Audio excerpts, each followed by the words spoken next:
I'm enjoying my jazzy music. Good morning. Welcome to Writers Write. I'm Ann Kimbrough. I've got my coffee. Got my buds to write with. Things are great. Oh, I do want to go. I do want to do a shout out in Facebook that I'm here. I don't even know. I don't know the link. I'll have to put it on after. Because I'm going to talk about Kindle Vella, and I want people to hear this if they are interested in Kindle Vella. Oh, I forgot my Kindle Vella notebook. I'll remember. I'll talk about it more than once, won't I? Maybe I'll get myself more together and do it on Friday. Oh no, this is Friday. On Monday. It is Friday. How did that happen? Weeks just fly by. I mean, they always have for a long time, but when they all seem pretty much the same, I guess things are getting a little bit different nowadays. But how are you? Welcome to Writers Write. Let's see. I must have I don't know. Actually, I don't know the link to watch this live. I could probably find it. Wouldn't it be on my Amazon? Oh, there it is. So what you guys been up to? How was your week? Been watching the Olympics? Let's see. Your channel. That's where it would be. All right, there it is. Okay, I'm gonna... Let's see. Share. Share it on Facebook. But can I put a note with it? So I do want to talk about Kindle Vella. Oh, here. I'm live. And I'm going to talk about my Kindle Vella experience at the start of the show. Join me now. We'll see if anybody that follows me online that cares to know about that knows. Let's see. All right. We'll see if any of my little friends come over. Okay. I think I did it. All right. So, for those of you that are writing, I want to start the first 25-minute writing sprint, but I'll give it a couple minutes. I usually like to do it at 5 after. Yeah, I did a little deep diving into my Kindle. Like the information that is available, because I felt like there's not a lot of information available, and I was trying to weigh the pros and cons, and I guess there's 3 things you can weigh it against. There's putting out a book in Kindle Vella, which is serialized, meaning you're putting basically a chapter. They call them episodes, but you're basically putting out anywhere from 600 to, I believe it's 3,000, or it could be 5,000 words. I forget. But I'm putting out something between 2,000 and 3,000 words each of my episodes, which are very much like chapters, except they have cliffhangers at the end of them. So you keep reading. So that's, to me, where it's like serialized. If you don't understand what serialized means, it's all just a continuing story, like a TV show is, like a TV show that you follow the characters every week. It's like that. And there's an old tradition of it. They used to make basically little magazines that came out regularly that told thrilling stories, and those kind of things were the stuff that inspired like Steven Spielberg and George Lucas to do a movie like Raiders of the Lost Ark. That movie was a version of what they watched as serials in movie theaters, because you used to go watch that before the movie or in between a double feature. And so that's the nice long tradition. But for us in the writing, producing world, I mean, I do feel like Kindle Vella is an opportunity, but you have to know what you're doing it for. All right, let me start the writing sprint, and I will keep talking because as I want to do. Let's see. I have pulled up my Kindle Vella to work on today. Oddly enough, after I talk about it. But for those of you that are writing, let's start our first 25-minute writing sprint. On your mark, get set, write. you can just make me your background music as I talk a little bit more about my Kindle Vella experience so far. I have put up 9 episodes, and I finally found that there is information online. And I don't know why this missed me, but I published many books. So there is a new dashboard on KDP. So that's your Kindle Direct Publishing. Hey, Sergio, good morning. How are you? Hope all's well. I'm talking about Kindle Vella, so if you're interested in that. So there is a new dashboard on KDP. So that's where you go to publish your Kindle books, your paperbacks, and Kindle Vella. That's where you can get to a different page that is your home page for Kindle Vella to publish your books. And so now they have this brand spanking new dashboard that you have to click on it, because there's an old dashboard that's just very data-ish. You know, it's just text on white. It's not really fancy, and it has a few graphs. But now you click on this one to download this beta dashboard, and it's amazing. I really like that. As a feature just on its own, it's really a great feature, because it shows little thumbnails of your book covers, so it's very easy to follow, and you can click on it. It has all these graphs. You can click on different information you want to see and see what your book is making. It's really quite impressive. It's a great upgrade for those that are publishing their own books. And there is a tab where you can check on, it's got a lot of information, but you can check on your Kindle Vella so you can actually see stuff. And that was my thing in the beginning when it was first released. There was no way to see how your book was doing, if it was making any money.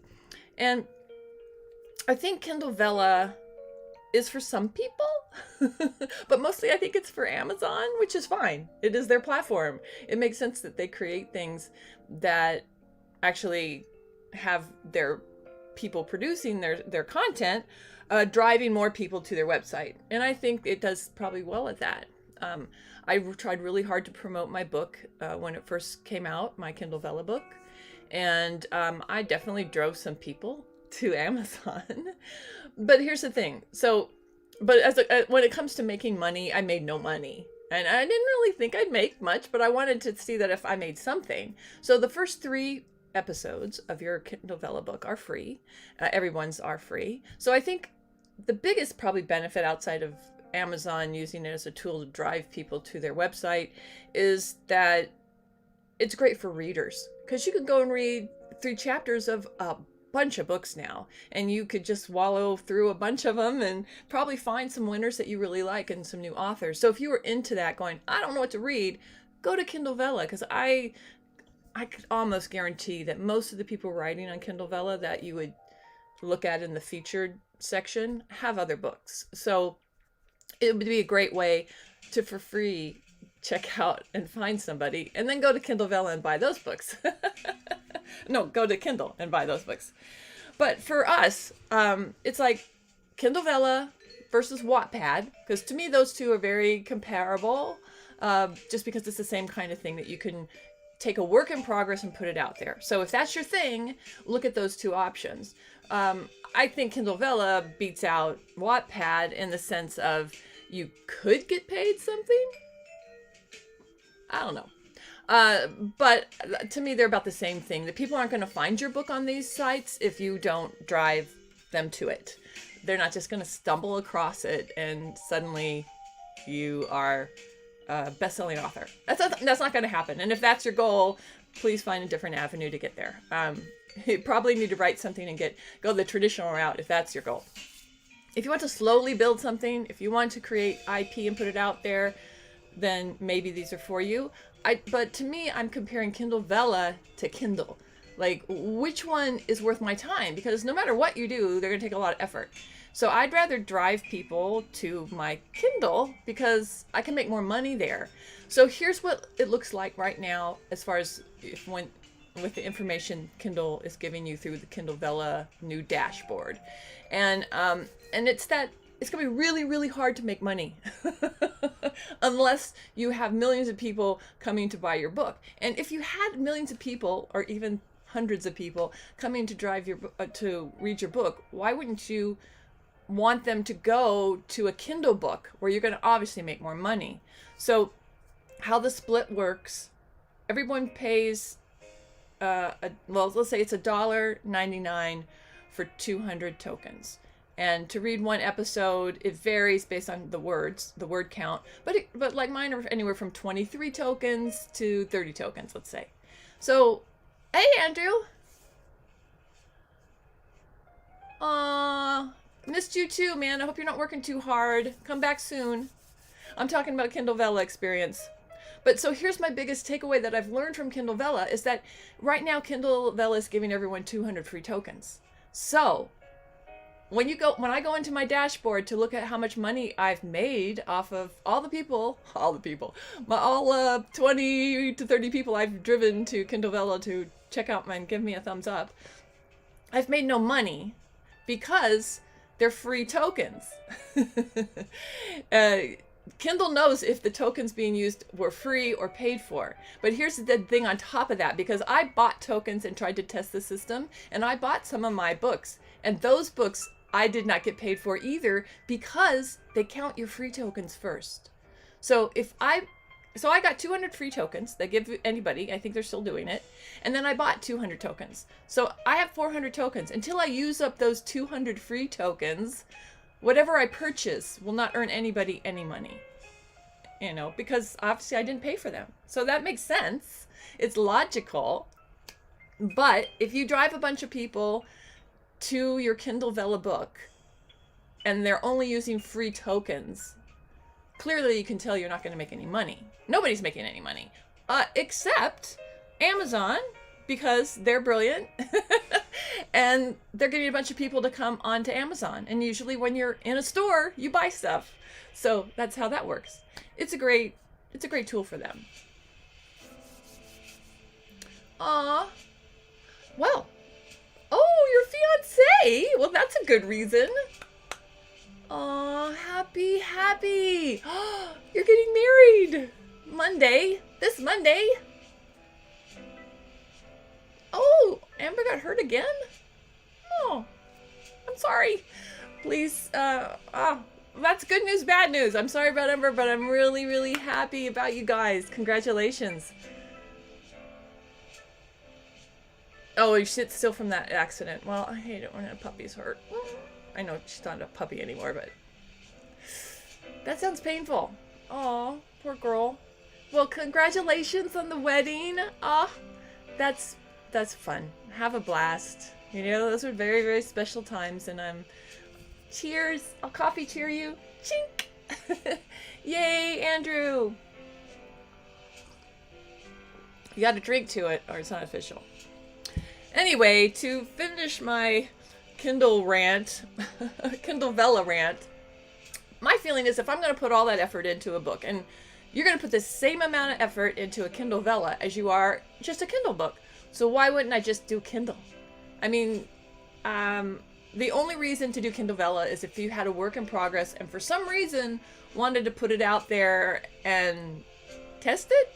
I don't know who you're testing it to, because if you actually want to engage with some audience, maybe Wattpad is better because it seems to be more set up for that. This system, all people can do is leave you a review. And so I don't know if you were going to leave someone a review that was basically feedback, are you going to go, hey, 5 stars, by the way, so these are the things I think you should be doing with your story? I don't know. It's just like Amazon really isn't set up that way for people to give you advice about your story. So I just feel like it doesn't seem like it's not business sense. It makes no business sense for us, the individual writer that's trying to publish our story. Bye, Andrew. Thank you.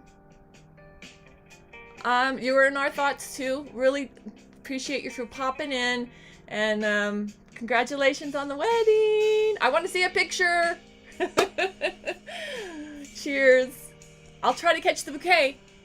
No, it should go to single women. I'm not single. The virtual bouquet, though, is for everybody. Men, women, children, dogs. Anyway, thanks for popping in.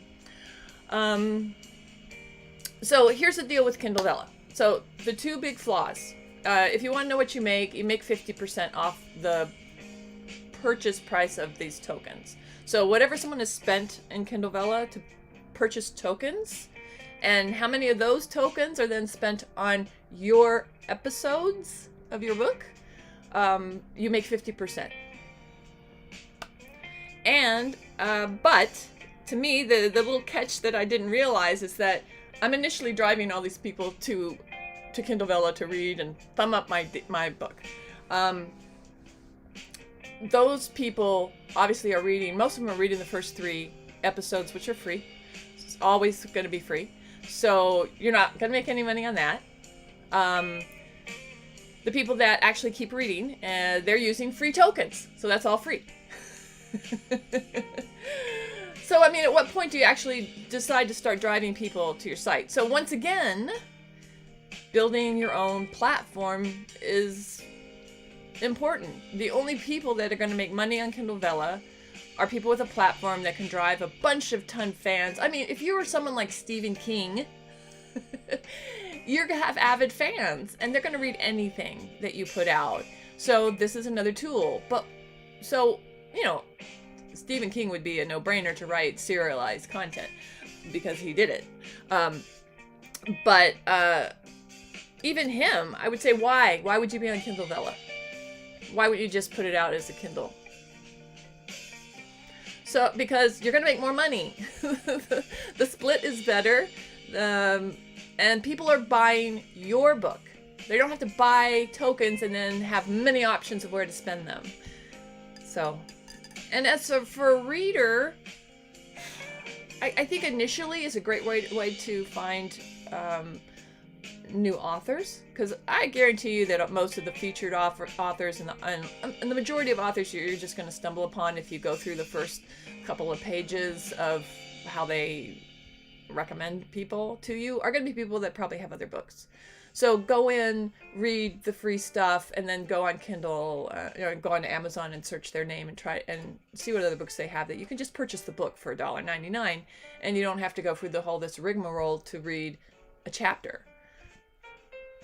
I don't know. It just doesn't. The problem is that this whole system, and same with Wattpad, is it's not truly serialized content. It's not written like a TV show. It's not written like the old serials. These are basically people writing books. I'm one of them. I'm writing books and I'm putting out a chapter at a time. That's what it is. And I know when they did that, there was some really good. I probably have one of the books here somewhere. It was a really good children's book author. Sort of tweening, wrote some sort of spooky. They were really cool books. I really liked the author, and then she started to put out these little hardback books, great artwork, but they were basically a chapter, and you had to pay basically what it would cost to buy a full book. You were paying for each chapter, and when people realized that, I don't think it really caught on, because who wants to pay, $2.99, or actually they were hardbound, so they had to be more like $6.99 for this little a kid's chapter. This isn't like an adult chapter, a chapter from an adult book. So you were basically buying a chapter at a time, and if you then thought about it, well, if I'd gotten the whole book, it would have been, the cost of one chapter maybe, or 2 chapters. And here I'm buying 10 chapters at what it would cost for a whole book. It didn't make any sense to keep buying them. And I feel like this is sort of that same issue. So I think Kindle Vella is great for readers. I think it's good for authors that have a serialized concept and for some reason want to put it out a little bit at a time. I mean, no matter what, even if all you're putting out is a chapter at a time, if you're writing a book and you're putting out a chapter at a time and then you're just going to take it down when it's done and put it out as a Kindle, you could do that if that motivates you. I mean, you do have to write those episodes on Kindle Vella with a cliffhanger at the end of them, because you can't just write them. You should have sort of a cliffhanger at the end of every chapter anyway, or something that makes the reader want to keep reading, in my opinion. But I don't think it's a place that you're going to make money unless you already have a built-in audience that you can drive to buy all these chapters, to spend a lot on tokens and to use all those tokens. So technically, if you have this built-in audience already, I don't know why you just wouldn't drive them to a Kindle book, but say you wanted to do this, if they were avid enough to pay, I don't know how many 30 tokens there are. Well, if you're paying $1.99 for 200 tokens, they're almost $1 a token. Isn't that it? Would that be math? Please, someone that can do math, tell me. But anyway, that to me doesn't really make sense. It doesn't make sense for a little guy like me, a little girl like me, to put a lot of effort into Kindle Vella. So like, there's no reason. I actually did try to, I boosted a post on Facebook to try to drive people to my Kindle Vella book, and it did. I got a couple people. But obviously, I'm not going to, there's no return on that.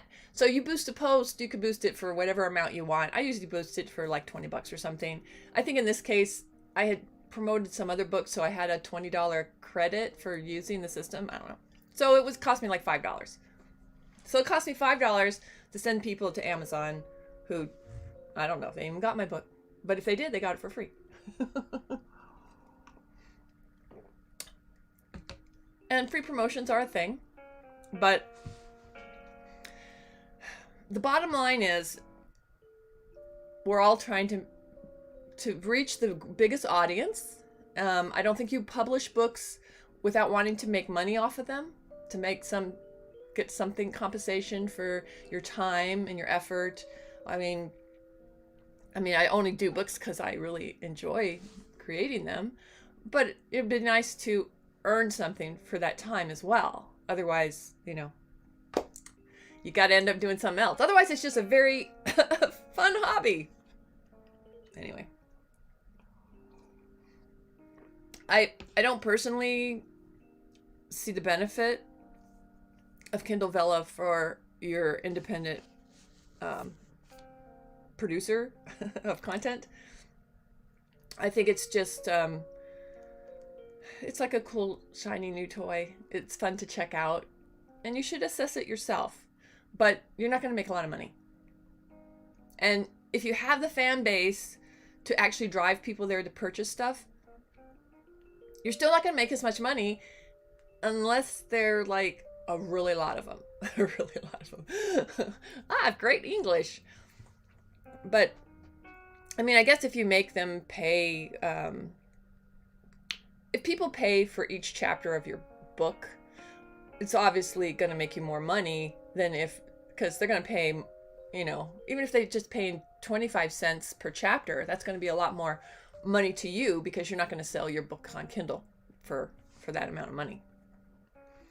So there is that, but people aren't dumb. Readers are not dumb. They're going to realize that how much they're paying at some point. So that's why I'm saying that you have to have a pretty avid fan base, because I think you can really annoy a fan base by saying, hey, instead of making you pay $2.99 to $6.99, I don't know how people are charging for their books, but instead of paying that, I'm going to charge you 25 cents a chapter over here. Please do this. Obviously, you'd only be making 50% of that, but that's still more than, books could be up to 30 chapters easy. So do the math, please, because I can't. But I can do the average, and that's a lot more than the cost of a single Kindle book. So you've got to think, if you have a fan base, do you want to annoy them like that? And if you don't have a fan base, then there's really no reason to do it. There's just really no reason. It's really one of those things that you're like, who am I helping here? I'm only helping Amazon. I'm spending money to drive people basically to Kindle Vella. So for me, I've decided that Kindle is far better way to spend my time and effort. I can promote a book and I can drive people to that book, and I can actually make some money. I cannot do that with Kindle Vella. right now, anyone that I would drive to my book on Kindle Vella is probably going to read my whole book for free, because they can get 200 tokens for free. And they read the first 3 parts for free. Well, I don't have my whole book, but I have 9 episodes up. And I think with the being able to read the first 3 for free, and then getting 200 free tokens, you could read the whole thing that I have up there for free. So, you know, at what point do you want to start making some money? And it's not like that book is linked to all these other books I could sell. So it's not like one of those giveaways that is going to launch people onto a series. I mean, if you could find a way to do that, maybe that would be cool. But right now I don't see that feature doesn't exist. So like if someone finds if I drive someone to buy my book or start reading my episodes, I guess you could put something in the note to the author, but there's not going to be a link there. You could say, hey, if you like this, please check out my other book. I don't even know, that could get flagged. I don't know if that's allowed. So there's still a lot of that kind of stuff that I don't know about. And I do think there still is this issue that it's really hard for people to find Kindle Vella. I mean, I could go in any time and look. Sometimes I see it pop up as a tab in my Amazon page, but I just saw that once and I don't know what happened to make that happen. Often I found out you just have to go in and search Amazon. You just say Kindle Vella and then something will come up and then you come up to the homepage. But that doesn't lead anyone to my book. My book is not on their featured list or on that first page. I still pop up, if you click on like fantasy, I think I pop up, the highest I ever got was maybe the 3rd page. And this isn't a ranking page, it's just how it's listed. And there's no rhyme or reason to how it's listed. You can look at that page and the person at the top has 2 episodes up and 5 thumbs up. And then one below it could have 20 episodes up, 1,000 thumbs up, and they're lower on the list. What? I don't get it. So there's no rhyme or reason to how they go up there. So that leads me to believe that someone's paying for it. I don't know. Anyway, I think I show up about page 5 on that. Maybe 7? I don't know. It varies on who's read it lately. I have had 3 very nice reviews, which thank you. Lynn and Heidi and a 3rd person. I don't even know who they are. But it's probably someone I know.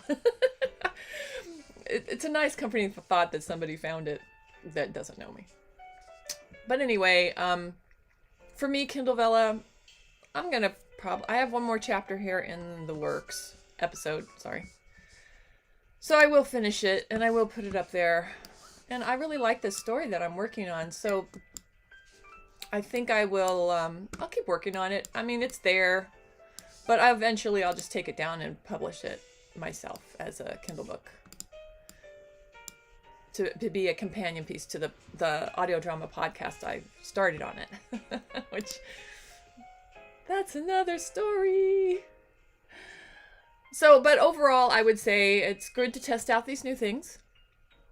If you have a work in progress that you don't mind releasing partially into the world, a lot of authors aren't going to want to do that.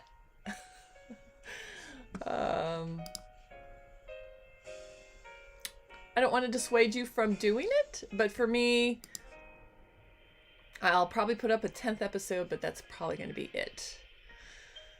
Because unless I see it start making some money, but I don't know how anyone's going to find it if I don't make them go there. And seriously, twist someone's arm to go there.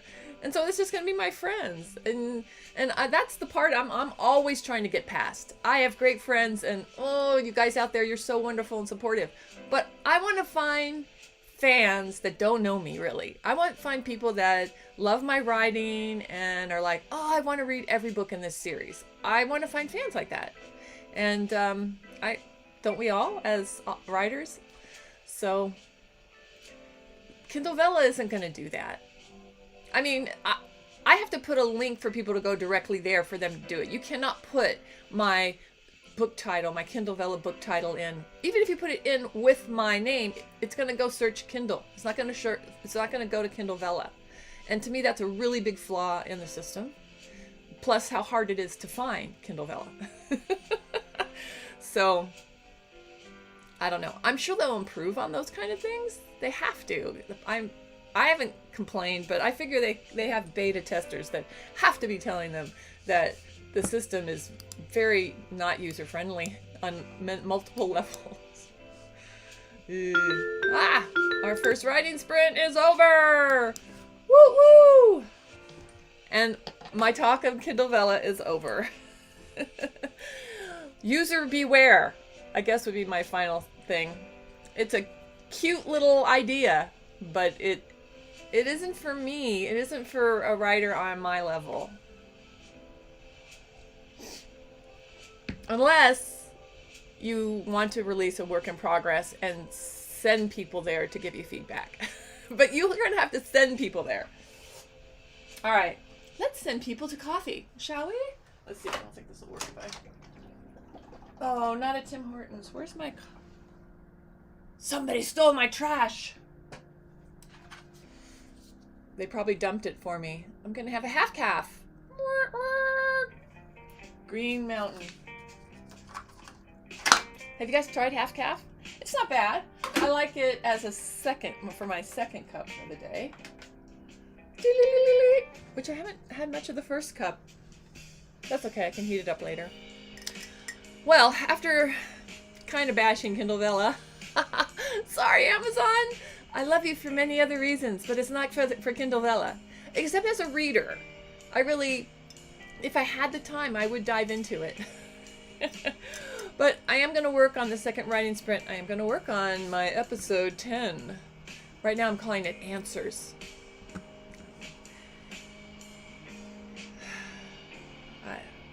If you have questions, send them to me about Kindle Vella. I'll take them on Facebook too, where I posted that I was going to talk about this. I'll probably post another link. But I think everybody should start, you know, if you test out stuff for authors, I think you should share with everybody the experience. So that way, my effort actually benefits others for other reasons. So that $25 or whatever I spent, well, I had the credit, so I probably spent $5 on advertising. That we get $5 worth of that back in other ways by spreading the word about different stuff. You know, that's the thing about all these different ways you can publish your books and get them out there. Everything is, one way might not work for everybody, but there are some ways that are better and more universally good for us. So one of the things I'm doing right now is here. This is the 100 Script Challenge. It's a journal, and I didn't realize. Well, I guess didn't realize how many I did. I finally counted them because I was discussing it with my husband how many journals I had, and that I think I want to get back into doing some of those just because it's like busy work. It doesn't take. You don't have to create stories, so it's a nice balance to that part of your brain to just create something. It's almost like just doing a painting or something if you had that skill. I don't really have that skill, but I can lay out a book. I have layout skills. And all of these journals, they call them either no content or low content. I would say what I'm doing is low content because there is content. You know, the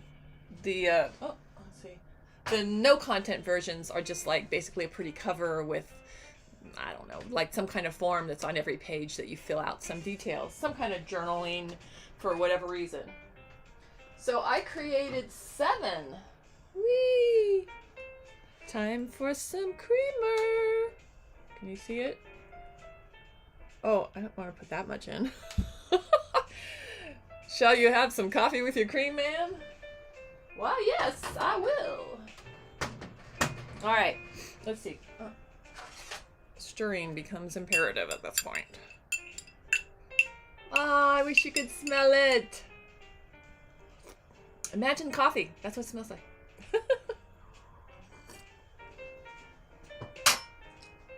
Not bad. Not bad for half calf. But anyway, let's get our second 25-minute writing sprint started. And I can talk a little bit about mine. Low content. On your mark, get set, write! We're writing, we're sprinting. Hopefully you're getting some work done. But my low content books like this, I ended up that I have 7, and I've created them over time. I've had some friends that are really great artists, and so they, made partnerships and created some, just to see what we could do. Coloring books, a birder journal, several writing books. So I had read somewhere that you should have 10 of a book, and then you're cooking. I believe with journals now that you should probably have 100, and they should be kind of in some same vein. So my 7 journals are. There's a couple coloring books, a birder journal, so that's totally on its own, and then I have about 4 writing books, but they're different kind of writing. So there's fiction, nonfiction, and screenwriting. So they don't really sell each other. So I would at least should have 10 in one area. But I did decide to jump back into it because I feel like there's a hybrid market here that is fun to create, and possibly much easier to market and sell them, especially now after a pandemic when people like journals, and if it's a journal they could actually use, and you do your work and have a good cover, good keywords, and create at least 100 in the series. That's my new goal. I still had that content creator challenge that ends at the end of September. I haven't done any posting on that. I'm gonna have to do one. I basically sort of learned from that. That's why I kind of stopped posting on it, because I didn't really have much more to share. I learned that you need to make a plan to create content every month. And I had been creating stuff every month, but not in the mindset of what am I going to put out this month? Not just what am I going to sit down at my computer and work on. For me, I have no problem sitting down at my computer and working on stuff. I've got a lot of stuff and it's lined up. But what I've had to do is look out what can I complete, how fast I can complete it, and can I put it out there to be judged, make money, find fans, whatever it is, whatever level of that, it all is together. But can I produce it and get it to some kind of audience? Can I build an audience with it? Because there's that aspect as well. I have some friends that have been very successful at that. I should pick their brains more. That would be a different challenge. But I feel like that's what I got out of my content creator challenge, is that you do need to be mindful of the sense of, this is my goal for this month. And I think a month is a very safe amount of time to say, like if I was putting this journal together, I would try to create that. So right now I am creating a journal. I don't want to tell you what kind, but it's not for writers. It's a new avenue. I'm going back to the coloring book in that market. But I'm combining it. That's what I mean. It's a hybrid. I think these no content books are really hard to make money off of. I think there's sort of like a quick get rich quick scheme, like take 100 blank pages that maybe just have lines in it, or some simple format of like a diary, or I don't know, it could be a weight tracker, or it could be a runner, but pretty much every page in the book is the same, and it's just for you to track something in your life. And you're only really selling that to people that need that, which there could be a lot. Excuse me. And they have some really cool, it's the cover. They're going to be pulled into it because it's the cover. But the content's going to be so minuscule. All the effort you put into getting them is going to be wasted. You're going to get one sale. So in my book, what I've learned, is that you don't want to go for one sale. You want to go for 10 sales, at least 2. So you have to create that kind of content. I have started to create that in my Cozy Mysteries. So I'm going to get back to that. I've got my 4 books and I still haven't published the paperback version. It's here on this computer to do. It's time. It's time consuming, but it's time to get it done. I did figure it out. Did I tell you guys how I figured out all my woes of formatting my paperback book? If you missed it, I probably told you. It was putting Word on this new computer and using an updated version. What I was using over there was quite old, and because I hadn't been able to update it, it wouldn't do stuff anymore. It's amazing how well something works when it's updated. Oh my gosh. Anyway. So, those I guess are for content creation. I'm doing my journals with content. Not no content, not low content. Some content. I don't know. There has to be another word for them. Because I think there is actually a good market for that. But once again, all the people I've been listening to on YouTube channels, you don't know how much truth, although they seem, I don't know. To me, unless they're selling you some course, I think you can kind of believe their results. But one of them was making some money, but they did allow that they had 500 journals. 500! And they were only making a profit on maybe 15%, 10% of them. So that meant the majority of them were probably the low content. And they were, there was nothing to buy for someone unless they just liked the cover and wanted a notebook. So, so unfortunately, you are competing against all those people that are just slapping a cover on to a bunch of pieces of paper. So it all comes down to your title and your keywords and your description to help people find you and to rise above, and probably some advertising money. So that's a good place to spend advertising money. All right. That is all I have to tell you on that. And I should do some writing. I will. You do know this launches me into the day. I'm very productive. But with this 17 minutes that we have left, I am going to do some writing. Oh, the coffee is getting in my throat. Well, I've talked too much. That's the problem. Ice water. I'd like my cup. Pineapples. This is probably not good plastic. But I love the look of it. Aren't pineapples really good? Good fortune. Excuse me. I really am choked up. And she goes back to her coffee in spite of the cream making her cough.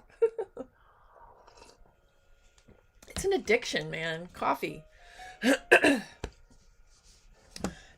And I guess I don't know if I'm more addicted to coffee or the creamer. It's kind of a tie. All right.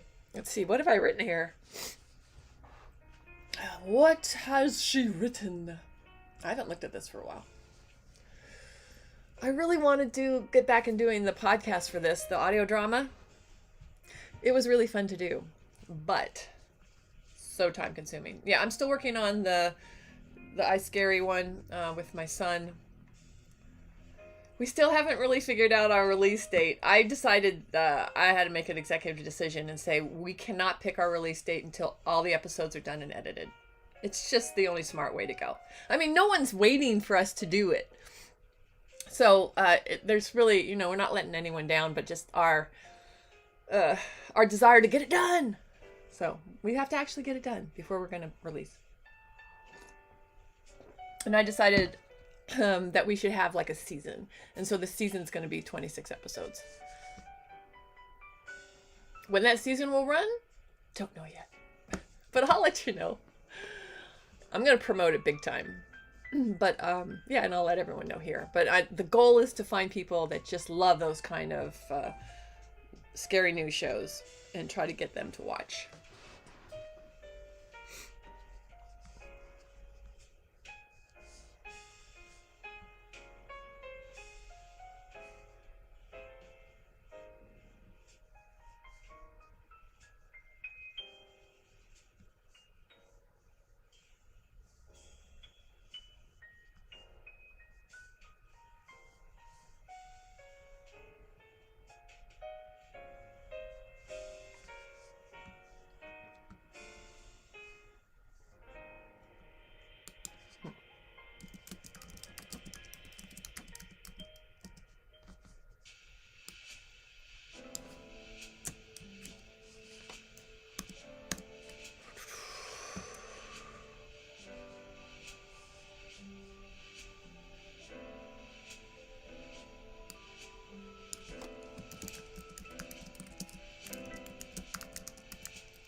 Excuse me.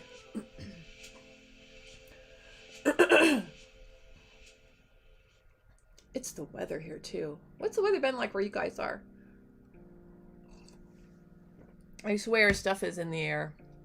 We've had a lot of rain off and on, like almost every week for the last 4 weeks. It's been like a considerable amount of rain. And I just think that really throws our plant life into a question. It's like, oh, are we supposed to give you some allergy causing things? Yes, we should. And it does.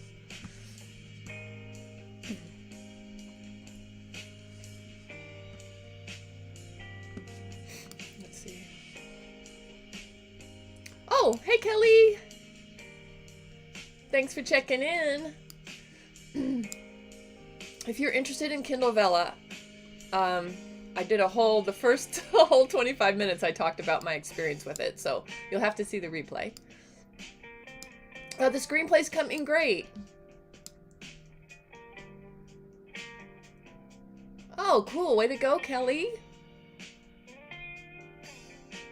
Oh, so you do, okay, so I just did a whole thing on my Kindle Vella experience and what I thought of it and some pitfalls I've learned. So I tried not to ramble too much, but you'll have to play this back. I won't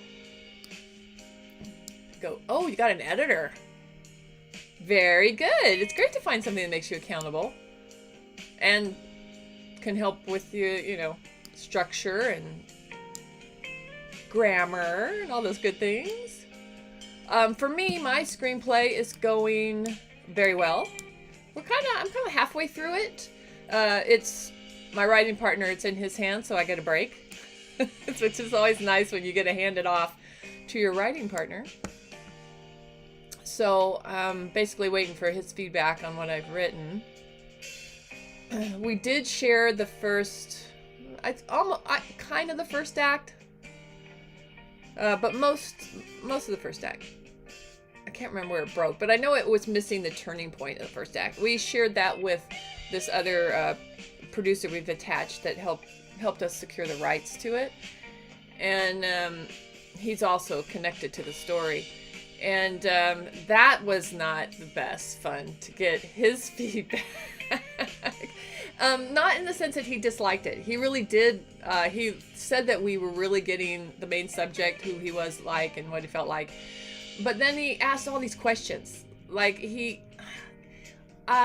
we're learning a lot, and I guess it's not anything I wouldn't have expected, but it's really hard to work with people that it's their life story, So, and especially this guy, because he's not the main subject, so his view of the story is from an adjacent viewing stand or whatever. So he has his view of the story and how he thinks it will go, but he asks all these questions about where the story is going, which kind of throws us, because obviously we all know where the story is going. There's a certain part of the story that it's this happened and this happened and this happened and this was the end result.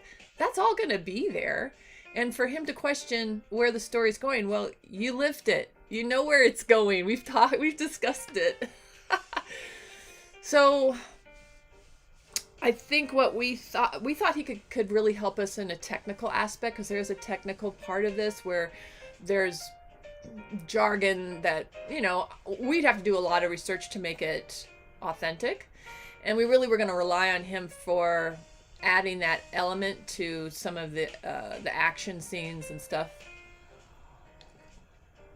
Maybe even some of the dialogue to make it sound a little more authentic than what we could write. But I don't think he can do that. And so that was sort of the downside right now in that process. And a learning curve for us to realize we've worked with people before on writing a memoir, and that was a really difficult project that we actually left because it's really hard for people that have lived a story to explain it. So like the memoir we worked on, there was a lot of trauma involved in that story. and the subject, I think it blocked a lot of it out. It had to be really painful, and we were aware of that, and we were very cautious. But we came to a point where we realized we could never get the real story from her, so we would have to make most of it up. And I think anybody that worked with her would have to. So unfortunately, that wasn't, it's hard to, I don't know. I don't think so. I guess the problem with that case was that we probably could have never sold that script, because whatever we would have made up might be close to the truth. I mean, Hollywood doesn't care, but I think she would have cared. So I don't think she would have ever signed off. And it was going down that road where we could see it wasn't working. And when something isn't working, it's really good to leave on good terms and say, I don't know how good the terms are after the fact, but it was good to get out of it. It wasn't going to improve. And what we had agreed to do for her, we did do. We created a book proposal. So that was done. Although, anyway, that is water under the bridge. And unfortunately, it didn't work out. But we did learn a lot about working with somebody's true life story. And I think it's helped us in this case. And this case, of course, there's no trauma involved. Well, I shouldn't say there's no trauma. There is some. But there's not that kind of hidden trauma. It's very... And in addition to trauma, there's an actual story. Like, there's a really good plot to follow. So, but you still have the problem of the people involved with it, they lived it. It's very hard to see that come to life. And I think the harder part is that this producer that's attached to it, he's not a screenwriter and he's not a filmmaker. So he doesn't really know how to read a screenplay. That's the other thing you have to really keep in mind. It's kind of interesting. So anyway, I guess we've just figured out there's only so much he can help us with. Luckily, he and the subject matter to the story do trust us. So we just want to maintain that trust, have to assure him that, he's going to be happy with the end result. He just has to trust us. And we're going to have to go to other sources to give us the authenticity we thought we could get from him. I think we were a little naive that we expected that he could write what we needed him to write. I think we could probably get both of them on a phone call and talk about some of the action that we need and see how that would play out. We might be able to glean some of it, but it would be just as easy to talk to a third party that knows that world and figure it out, which is probably what we'll have to end up doing. So little twists and turns of true life stories. But I guess what we did decide to do is that we told him, hold any of your questions about the plotting until we complete the script. You can't let someone derail your writing process, and that's probably the hardest part. I mean, it's important to know his concerns because they're important. But as storytellers, you do have to tell a story, and there are aspects of the story that I understand that the true life subject is going to have to defend, right? Or they're going to feel like they have to defend because other people were involved in this. We're writing about things that actually happened. People that are, we're not calling out the people that were in the story that were maybe the antagonists. That's a better word. I was going to say villains. The antagonists of the piece were real people, although we're not depicting them as the real people. So there is that protection. But obviously those people know who they are, and maybe the people that we're dealing with could have a little bit of fear on that, like having to own it. They might still be in contact with some of these folks, but I think mostly they want to own it to the people that would support this movie, that we did it justice. I mean, I felt that pressure from the very beginning.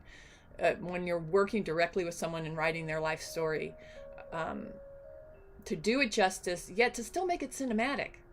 Life doesn't unfold cinematically, and things have to be compressed. You don't have the rights to everybody's life in this process, so it has to be from one character's point of view. And if you don't have life rights, these are private people. They aren't public people, so you have a little less leeway. So basically, the secondary characters aren't the real people, but they're like a composite of what those people were like. You get what I'm saying? Anyway, the pitfalls or the twists and turns. I think everyone will be happy in the long run, but true life stories really aren't true life. You know that, right? Any true life story you have seen and said, oh, that was so great, go read about the subject or just Google it. What was really true in that true life story? And you'll find out that probably very little was. It might have been true for one person involved in their point of view, and it was written from their point of view. Anyway, what I'm happy about is that it's coming along. I'm really happy with it, but it's just the first draft. I mean, we're still breaking the story, and we did have a big breakthrough to get to the first act turning point, and I'm sure there'll be more. Stuff comes out when you write. Even if you're writing to an outline, you can still have aha moments. Oh my gosh, only a minute and a half-ish left. I blabbed again. I don't know. Now that I've sort of trashed Kindle Vella, I really can't write. I don't want to work on my next episode. Way to go, Anne. I don't want to psych anybody out at Kindle Vella. I just want you to beware of and ask yourself the tough question. Should I just be doing a Kindle book? If you listen to the first part of this writing sprint shows, I really should change the title. Sergio's right. It should be Writers Write and Chat. Well, I'm just the one chatting. But I do assume that you guys just tune me out when you do your writing.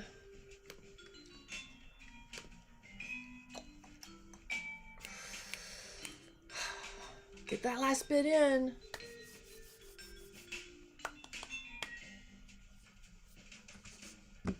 I do have my full agenda today. While I'm waiting to get back to screenwriting, I'm going to be working on my low content book formatting. I think I'm going to get this book out this weekend. So that's like, I started like last weekend. So if I can produce a book, well, I won't be able to put it out. I'll just be able to order the proof. And then I'll share it with you. I haven't come up with the title yet. I need to spend some time doing that. All right, that was the end of our second 25-minute writing sprint. How did you do? If you joined me, I definitely did a lot of talking today. Sorry about that. But hopefully you got something out of my Kindle Vella insight. I did want to share that on some forum, and this seemed to be the best.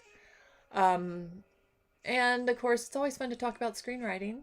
This is the 100 Script Challenge Journal. All it is a book about, do I have it copy? Oh yeah, I've shown it to you before. It's just a way that if you read 100, the old saying, if you read 100 scripts, then you know how to write. So if you go on, this journal allows you to write down what you've learned about each book. You can tell I've used it, but I have not used it. I have tested it. But you get to write in it what kind of story, what it was titled, who it was written by, the genre, the page count, any dialogue tips you picked up, any description tips. You can rate it. With the little Oscars, you get an overall impression of the script read. I would recommend doing that with, produced movie scripts, of course, are probably best. You're never going to probably find a real draft. Beware of scripts. You can go to Drew's Scriptorama. I think that's still a pretty good place to download scripts. But I think there is I think there's a Wikipedia version of scripts too now. There was a huge issue with being able to read screenplays. Back in the day, they were considered copywritten and that people got mad. But I mean, only people that are reading them were writers trying to learn. So, anyway, if you decide to figure out how to be a screenwriter by reading 100 scripts, this is helpful. Because then you'll have some of that knowledge in one place and you can go thumb through and go, oh yeah, I could use that tip. Well, thanks for joining me today. I hope you come back on Monday. Excuse me. We're going to send a big shout out and a happy wedding to Andrew and his lovely fiance. We'll be sending you great wishes come Monday for fun nuptials. And let's see, Kelly, thanks for joining us. Good luck with your next part of your screenwriting. Let us know how it goes with the editor. I'd like to know how you found a cool editor. Sergio, as always, thanks for popping in. Hope all is well in your part of the world. And I think that's all that people that came today. Thanks again for tuning in. I will be back on Monday. Writers Write is here every Monday and Friday at 8 a.m. Pacific Standard Time, hoping to help you do some writing. Maybe in part a little knowledge. Well, at least experience. I guess that turns into knowledge, right? Okay, guys, have a great day, and I hope have a wonderful weekend. I look forward to seeing you again on Writers Write.